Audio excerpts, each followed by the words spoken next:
Olá, povo de Deus, terça-feira, 27 de dezembro de 2022, São João, apóstolo e evangelista, terceiro dia na oitava de Natal. A nossa reflexão de hoje é a partir da primeira carta de João 1, de 1 a 4, e João Evangelho 20, de 2 a 8. Caríssimos, o que era desde o princípio, o que nós ouvimos, o que vimos com nossos olhos, o que contemplamos, e as nossas mãos tocaram da palavra da vida, de fato, a vida manifestou-se, e nós a vimos, e somos testemunhas, e a vós anunciamos a vida eterna que estava junto do Pai e que se tornou visível para nós. Isso que vimos e ouvimos, nós vos anunciamos, para que estejais em comunhão conosco. E a nossa comunhão é com o Pai e com seu Filho Jesus Cristo. Nós vos escrevemos estas coisas para que a nossa alegria fique completa. Temos hoje os 4 primeiros versículos da primeira carta de João, que a tradição atribui ao mesmo João, autor do 4º evangelho. Koinonia é a palavra comunhão em grego. Koinonia era um ideal de vida comunitária presente nos escritos joaninos. Neste breve prólogo à sua primeira carta, João exorta os cristãos para entrarem em comunhão com aqueles que, como ele, foram testemunhas oculares do Verbo encarnado. O fundamento de sua exortação está exatamente no fato de que os primeiros ouviram, viram e tocaram a palavra da vida. João fundamenta a fé cristã no Verbo da vida, de que dá testemunho indicando e descrevendo de modo sintético as suas etapas essenciais. Tudo começa com a experiência pessoal do apóstolo no contato com Jesus. O que ouvimos, o que vimos, o que contemplamos, e as nossas mãos tocaram relativamente ao Verbo da vida. Esta experiência torna-se testemunho e exemplo coerente, anúncio corajoso que gera comunhão entre aqueles que o escutam e abraçam a fé, e comunhão com o próprio Pai e com seu Filho Jesus. E esta comunhão, por sua vez, gera alegria do coração.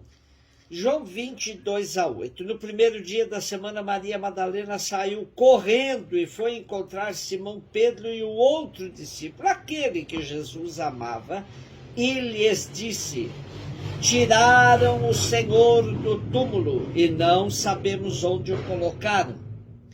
Saíram então Pedro e o outro discípulo e foram ao túmulo. Os dois corriam juntos, mas o outro discípulo correu mais depressa que Pedro e chegou primeiro ao túmulo. Olhando para dentro, viu as faixas de linho no chão, mas não entrou.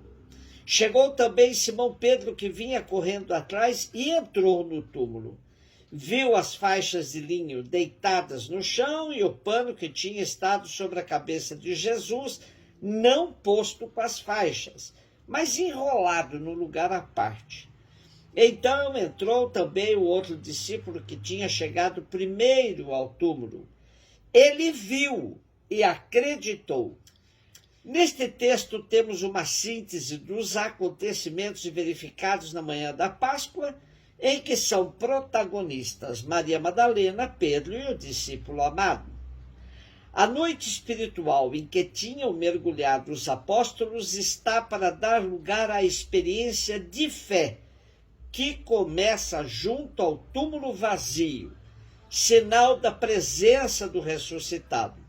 Ao receberem a notícia de que fora retirada a pedra do sepulcro e de que o corpo de Jesus lá não estava, Pedro e João foram verificar o que sucedera. A sua corrida revela amor e veneração e faz pensar na igreja que procura sinais visíveis do Senhor, especialmente quando se encontra em dificuldade e não consegue vê-lo. O discípulo amado chega primeiro do que Pedro ao sepulcro, mas é Pedro quem entra por primeiro. Depois de observar a ordem das várias coisas que se encontravam no sepulcro, o discípulo amado abre-se à visão da fé, acreditando nos sinais visíveis do Senhor. Viu e acreditou. Ainda não é a fé plena na ressurreição. Isso só acontecerá quando o seu espírito se abrir à inteligência das Escrituras, quando vir a pessoa do Senhor e receber o dom do Espírito Santo, isto é, quando tiver percorrido todo o itinerário da fé. A tradição identifica o discípulo com o João Evangelista, tese um tanto questionada nos dias de hoje, o discípulo amado e João Evangelista.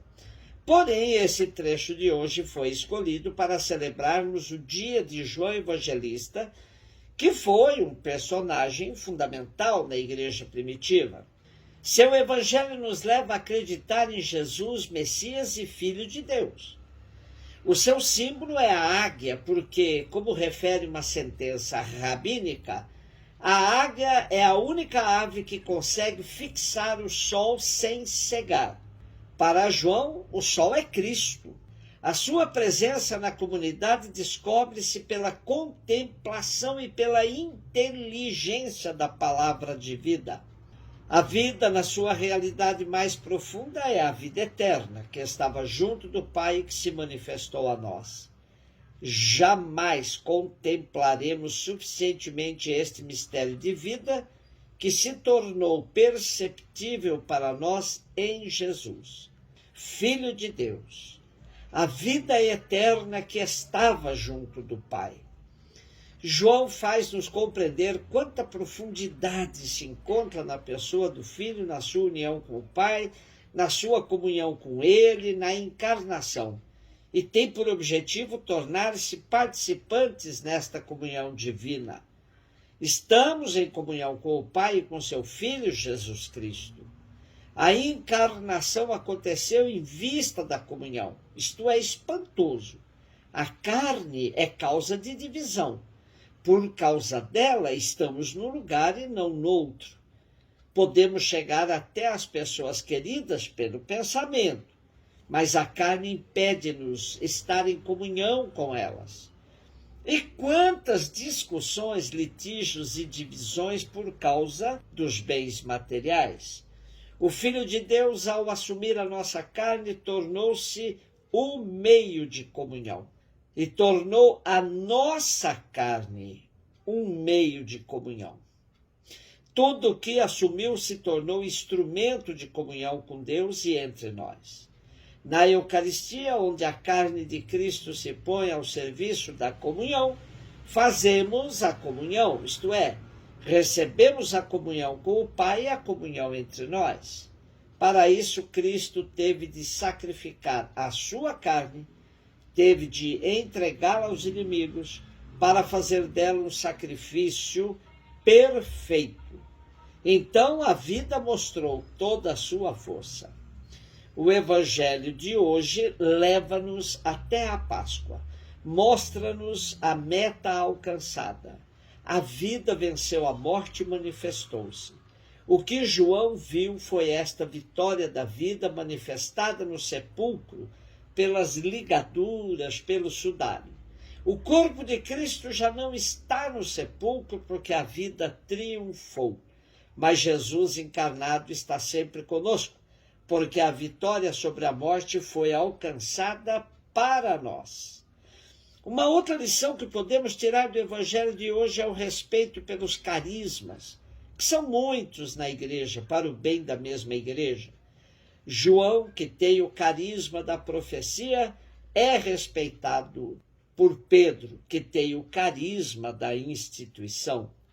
O respeito pelos carismas e a partilha na busca comum dos dons do Espírito permite-nos penetrar no mistério, reconhecer os sinais do ressuscitado. Um beijo no seu coração.